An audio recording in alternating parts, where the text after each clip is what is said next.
Yawan wakwaba emfa emra GH live studio eso ewo YouTube. Aha ana local stories ni nyina enso eguye room. Crop your Kumasi Asante Kotoko training grounds and recovery training so ewo honum.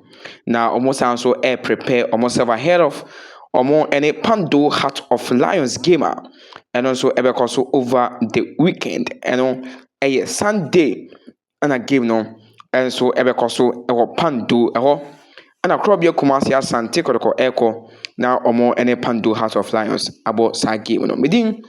Eden another crime gracious, your number one reporter from Adako Jache. Mesro, so when you subscribe to the channel, or subscribe, or like it, no comment. Na wama bibia and so I come share video no na unya and so enye bi enhwe. Na ene yeko piemo ewo Adako Jache na nsempim ana ekoso and so ewo honum na training grounds honum no.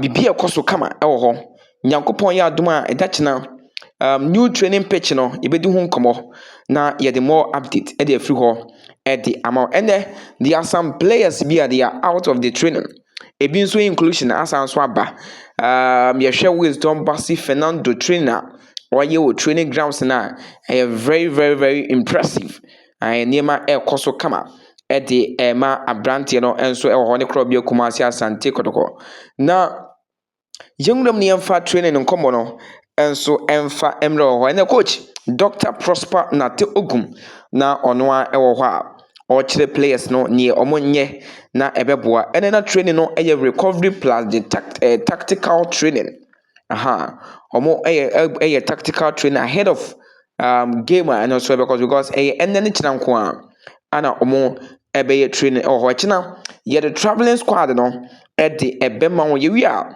na the possible lineup no ye de ni nyina nso atom de won ye di team no achi na ye wremu ewo Pando de beto fem ewo hobia no ye de mu bibia enso de bebro tactical training na aya na ye ntimi mfa ensem ni nyina ye course ni nyina enso emfa emremo aya na tactical because eno na team no ehwe so de akwakodura game no o ka ho nsem pia na o expose omo nso nie omo edi ewura game no enso ewo ana team no ebedru ye no omo kokomrika efa training grounds no eho no pitch ne so anytime omo beba bia no omo ekomrika timrika ne mo koye na ana brand and din ede Akwesi Asante ono eba be backup ede ama abrante and din ede Albert Amuwa no ono so eto so ekonimrika ye ne personal training and so ewo honum ene after some komrika eye bibia wie ye warm up no ena coach Dr. Prosper Nate Ogum ema omo touch and play nti ye pass model na kan ye na pa odi ama onyonko pass ya pa na odi ama onyonko no akwa position ho no akwa kugina na sanso di ama pa na bibia enso aye kamanti touch and play game no enso ekoso ewo honum ema bibia ye kama ene ponko abodam bia nkoso ponko abodam uzi bakugina finfin na players no makana twa no ho ehia then the pa wo gina finfin ho ka na wakwa akoyi don so gina chire don so abam don so akokomlika sa na bibia no ebia nkoso ewo no but touch and play no ano de ekoso ewo training grounds pa na abranta ne din Akwesi Asante no obae no onya make match day squad mpuni nyamba because on last signing edema kotoko on last signing edema kotoko ti eno na empepre ho wo monti no omo sign abrante no omo anhwe mu yie pa bi so mo say pra no ho but no mo hwe so betimi aboa ama ne ho ato no so betimi a support because a versatile player obetimi abo center back obetimi enso ball right back enso aka because although lefty there but obetimi ball right back obetimi enso push akwanim akwa 11 and I say 7 obetimi aboni now the guys are versatile no the style of playing as well are very good pa but Ibra Brandon din Akwesi Asante intended oye ne personal training eno mrika tutu no ana oye no enso ewo ho Joseph Abulo And a Joseph Ablo a full training at the Makotoko. So a say Ebia will make match day squad. I'm seeing Joseph Ablo will make a match day squad ahead of Pandu Heart of Lions. And then or full training section. Ewo Krobia Kumasi Asante Kotoko Echiro. Ebra na coach Ogum tactical training no. We will say now a box center back pairing with Abranti and the Michael Sifa. Na one Michael Sifa so try ewo echire ho nom se de be ya bibia so ebe kama so Joseph Ablo back and he is fit. Fit pa fit say ono so bitimi agina mu asi akan ede ama Krobia Kumasi Asante Kotoko so update from Abranti and so Eddie Joseph Ablo. Abranti and Eddie Lord Amwa. And then Lord Amwa be PMO our training grounds, but Lord Amwa ain't me aye training. Obedru ho ba ho, but not that outer. Now on also air monitor training say Bibia and so ebe kama our training grounds. So Lord Amwa couldn't train today. Not even personal training. Ti michirima na machirim ye edi amon. Wisdom Basi Fernando Oga Buache. Ene Abranta and Dede Wisdom.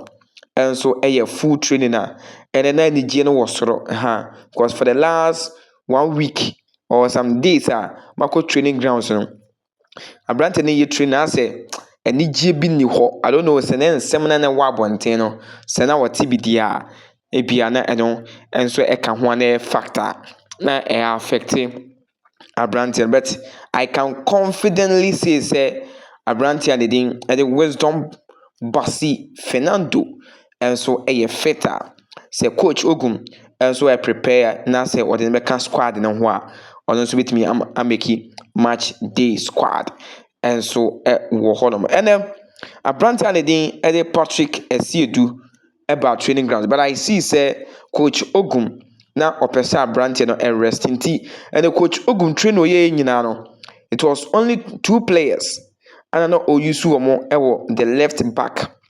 He was training Abrante and the Henry Kwame Ansu ewo Lactras number 3 you know left full back na o trainee Abrante and the Henry Kwame Ansu because since Patrick I see the backup no ne Asante and Asante so enye fit no so na Abranta and so Eddie Ansu anana what that position and Abranta and so Eddie Samuel Tenedu and so ebo kakra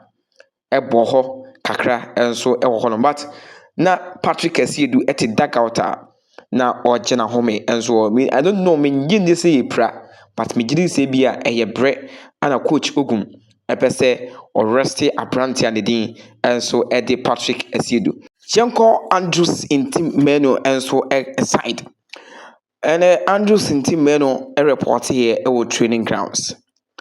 But the same Patrick Esiedu one training no Ntim Manu's one training. Ntim Manu and so one training. You resting Ntim Manu because man won Ntim Manu second the Koibo game no prior. So I see say a resting and a coach Ogum and so a resting no. But America to tuno also echo Kobe and so Honma na you time na game no and I see a more ball no when Timmy Amobi and so now also a resting with Abrante and so Eddie Patrick Esiedu. And now here that got na a Patrick Esiedu Abrante and Eddie Ntim Manu now also to that got akwesi Asante ekwatena ho na Lord Amwa enso ekwatena dugout wa na bibia enso kama me say Lord Amwa situation no ana no din kakra because once nyan started training emfa ema Krobia Kumasi Asante ko fans no monkoso na momom paye emfa ma Abrante no so the injury situation no update fa ho ana mede abro every adako judging na bibia enso kama ewo ho na Youngdom ni yankoso ni yamfa update more from training grounds today enso emfa emamo abrante a ne din enso de Saaka Dawda Saaka story no meye na actually Saaka story no meye no actually enso de amamo Justice Blay training na ene oye fit eniji no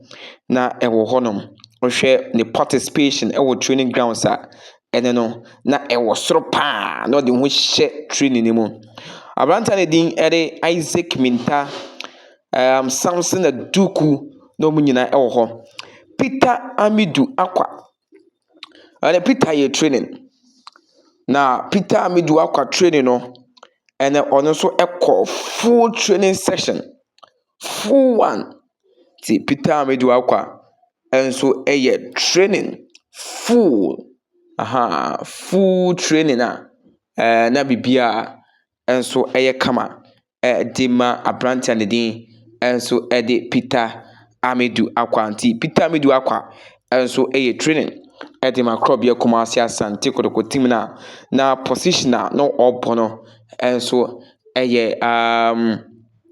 no ono so ebo number 11 enso ewo ho a na ono nso adwuma kama de ama krobia Kumasi Asante kotoko team no Kwame Poku training enso ewo ho no Michael Chei Dwamana enso ye training abrante ane din Samba Ndongani Onel. The guy is serious. He is very serious with everything. The obey piano, but in which him or training grounds. Last time may report be Eddie Mamo say or ye training I say near Obo game and our Obo match. Say what ye training no. One show me one can say Obo game and I say match day. The same thing no last time yeah now abrante ndidi Emmanuel entry and I could boom entry prior to a few 2 weeks. The guy is really serious. Very serious. Emmanuel entry at the training grounds today.